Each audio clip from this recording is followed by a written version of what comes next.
বিসমিল্লাহির রহমানির রহিম। সুপ্রিয় শিক্ষার্থী, আসসালামু আলাইকুম।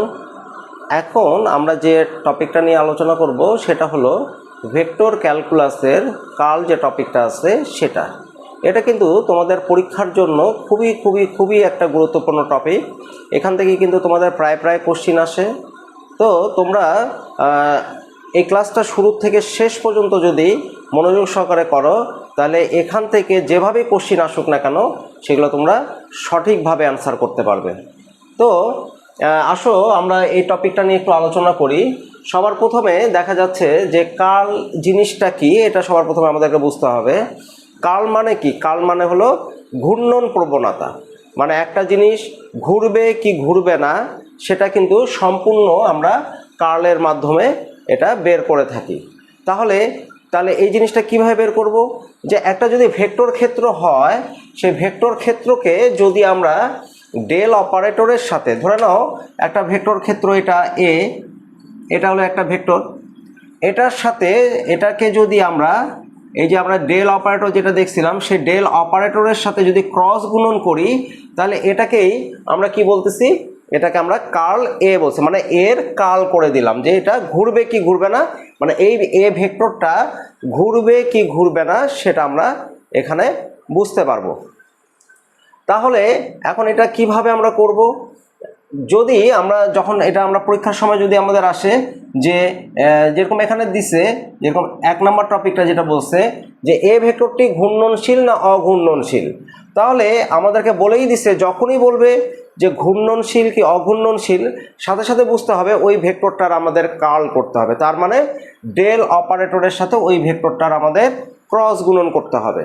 তাহলে প্রথম যে কোশ্চিনটা যেটা আছে সেটা আমরা একটু অ্যানালাইসিস করে দেখব। তার আগে আমরা একটা জিনিস আমাদেরকে জানতে হবে, সেটা হলো যে যদি আমাদের কার্ল করার পরে ধরে নাও কার্ল এ, এটাকে আমরা কি লিখব? কার্ল এ, এটা যদি লিখি তাহলে এটাকে আমরা এইভাবে দেই। এখন আমাদের যদি এই কার্ল এ যদি আমাদের জিরো ভেক্টর হয়, তার মানে আমরা যদি এই ডেল ক্রস এ এটা যদি জিরো ভেক্টর হয় তাহলে এটা কি হয়ে যাবে? এটা হয়ে যাবে অঘূর্ণনশীল। অঘূর্ণনশীল।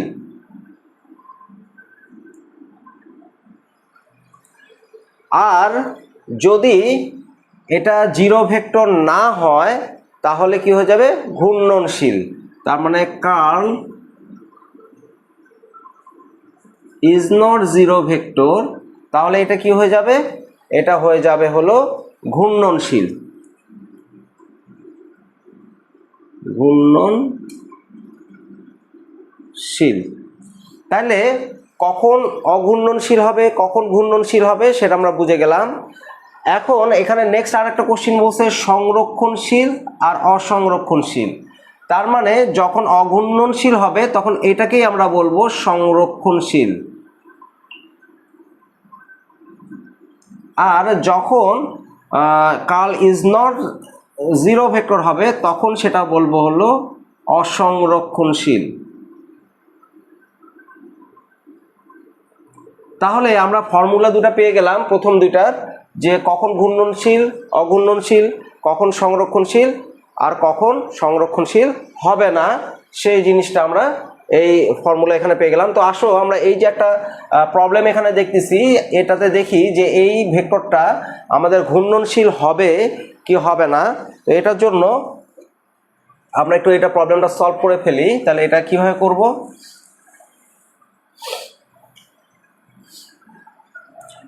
যে দেওয়া আছে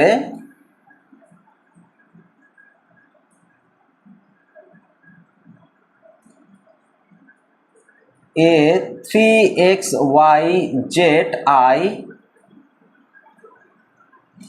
y square J minus X square Y Z K. এখন এটা কি করব? আমরা কার্ল বের করব। যে প্রথমে যেহেতু বলছে ঘূর্ণনশীল কি অঘূর্ণনশীল, এটা বলা মানেই হলো কার্ল করতে হবে, অথবা সংরক্ষণ কি অসংরক্ষণশীল, এই কথাগুলো দেখলেই আমরা সাথে সাথে কি করে নেব? আমরা কার্ল বের করব। তাহলে এখন কার্ল এ মানে কি ডেল অপারেটরের সাথে এ যে ভেক্টরটা আছে তার ক্রস গুণন। তাহলে আমরা ক্রস গুণন যখন করি তখন আমরা কি করি, নির্ণয় পদ্ধতি অ্যাপ্লাই করি। তো এটার জন্য আমরা ডেল অপারেটরটা কি সেটা তো আমরা এর আগেই জানছি, তারপর আমি এখানে লিখে দেই যে ডেল মানে হলো del del x i del del y j, এগুলো হলো ছোট হাতের ডেল, ডেল ডেল জেড, আর এটা বড় হাত ডেল জেড কে। আচ্ছা, তো আমরা যেহেতু ডেল আগে নিছি তাহলে আই যেটা আছে আমরা প্রথমে কি লিখবো, এখানে আই লিখে নিব, আই জে কে। তো আই এর সহগ ডেলের ক্ষেত্রে কে কে আছে, ডেল এক্স ওয়াই জেড। এর ক্ষেত্রে কে কে আছে আই এর সহগ 3xyz, এটার ক্ষেত্রে আছে হলো 2xy², আর এটার ক্ষেত্রে আছে -x²yz। তো এই জিনিসটা তোমরা যে আমরা যখন তোমাদের পরীক্ষার খাতা দেখি তখন এই জিনিসটা ম্যাক্সিমাম স্টুডেন্ট ভুল করে, এখানে যে মাইনাস আছে সেই মাইনাসটা কিন্তু এখানে তুলে না। এই ভুলটা কিন্তু তোমরা যেন পরীক্ষার খাতায় না হয় সেদিকে তোমরা একটু সতর্ক অবস্থায় থাকবে, যে এখানে যা থাকবে এগুলা কিন্তু সবই প্লাস। তো এটা যেহেতু মাইনাস তার মানে এখানে মাইনাস আমাদেরকে তুলতে হবে। আচ্ছা, এখন এটাকে যদি আমরা বিস্তার করে দেই তাহলে কি দাঁড়াচ্ছে, আমরা বিস্তারটা এই সাইডে করি, তাহলে আমরা সমান সমান দিয়ে এখানে কি লিখবো, আই সেকেন্ড ব্র্যাকেট, তাহলে ডেল ডেল ওয়াই -x²yz, তারপরে ডেল ডেল জেড, তার সাথে আসবে 2xy², সেকেন্ড ব্র্যাকেট ক্লোজ, তারপর আসবে minus j, second bracket j দিয়ে তারপরে আমরা আবার লিখবো del del x -x²yz minus del del z লিখবো 3xyz, তারপরে প্লাস দিয়ে লিখবো কে,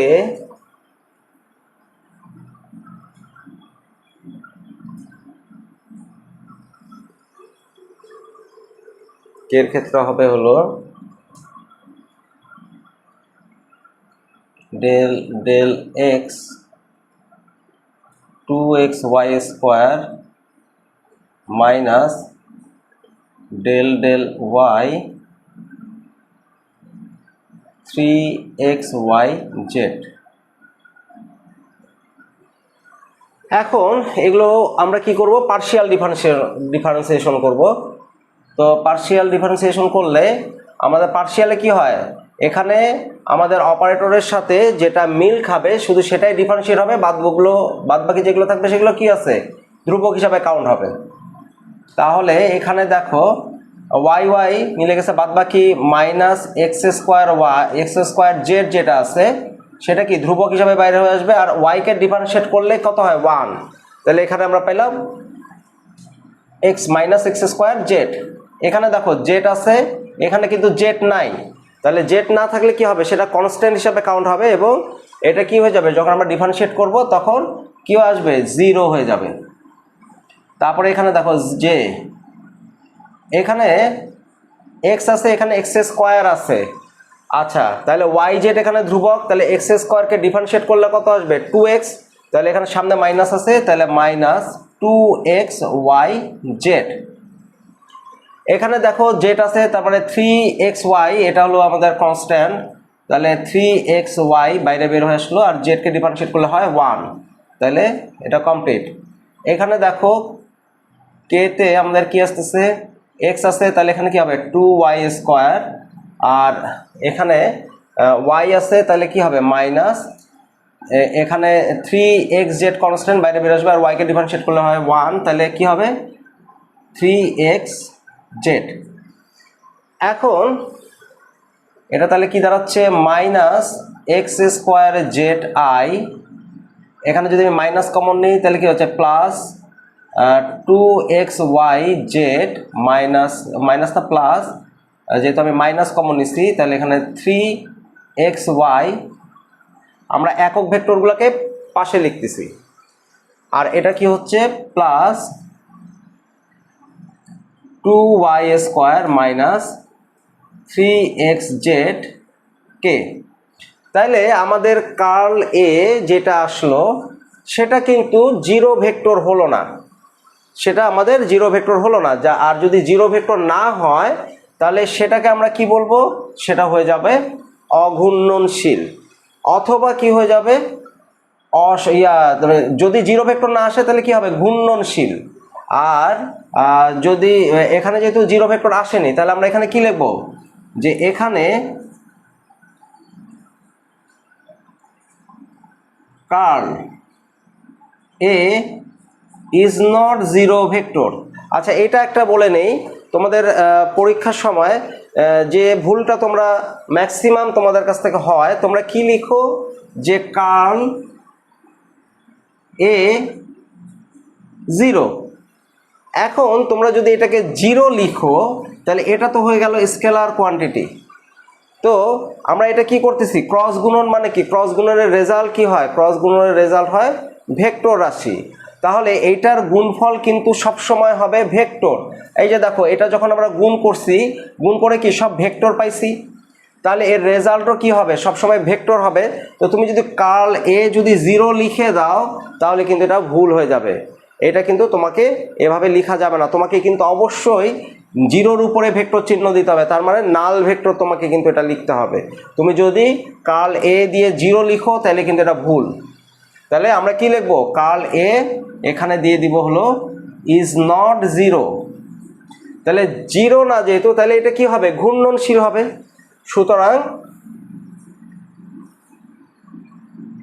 সুতরাং এ ভেক্টরটি কি হবে ঘূর্ণনশীল হবে,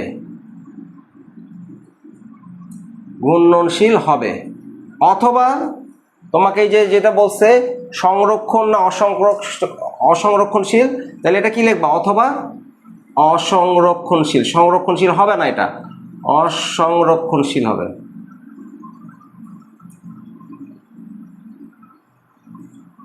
তাহলে এটা হবে অসংরক্ষণশীল। তাহলে আর যদি এটা ক্যালকুলেশন করে যদি আমাদের এটা জিরো ভেক্টর আসতো, আমরা যদি ডিফারেন্সিয়েট করার পরে যদি আমরা জিরো পেতাম, এটা zero I zero J zero K পেতাম, তাহলে আমরা কি হতো, তখন আমরা লিখতাম কি curl A equal to zero vector. তখন কিন্তু ওটা কি হয়ে যেত, ওটা কিন্তু সংরক্ষণশীল আর কি হতো অঘূর্ণনশীল। তাহলে আমরা কিভাবে ঘূর্ণনশীল কি অঘূর্ণনশীল বের করতে পারি, কিভাবে সংরক্ষণশীল কি অসংরক্ষণশীল সেটাও কিন্তু আমরা বের করে ফেলতে পারি। এখন অপশনটা আরেকটা আছে 3 নাম্বারটা।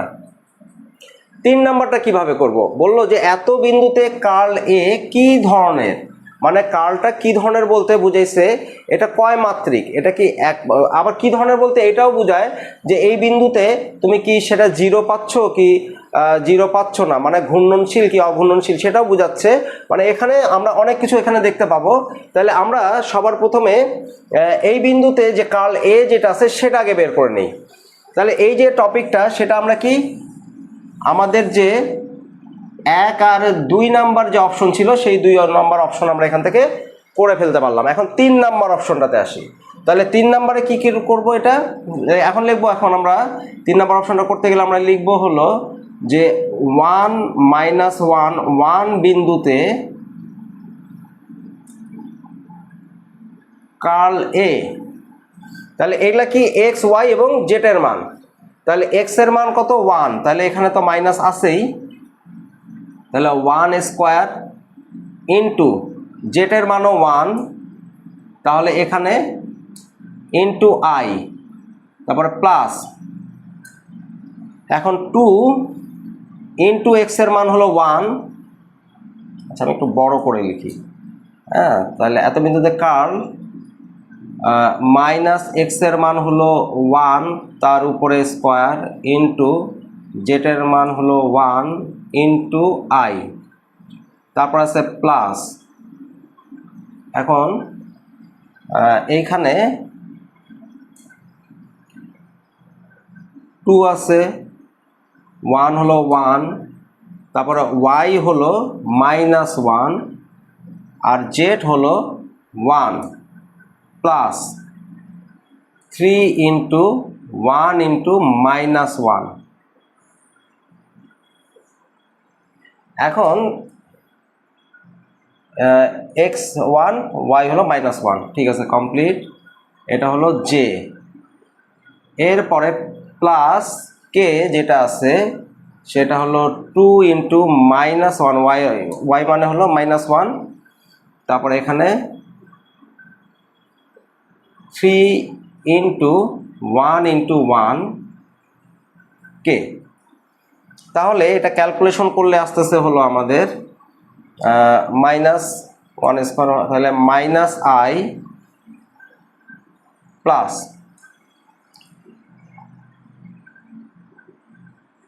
এখানে -2 আর এখানে আসতেছে হলো -3, তাহলে -3j আর এখানে আসতেছে 1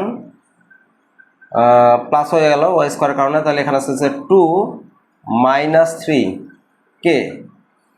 তাহলে এত বিন্দুতে যে কার্ল আসতেছে সেটা -i -5j -k।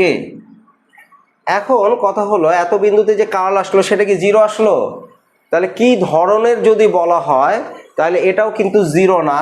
তাহলে তুমি এখানে বলতে পারো যে এত বিন্দুতে কার্লটা এটা কি হয়ে যাবে? ঘূর্ণনশীল, যেহেতু 0 ভেক্টর আসেনি।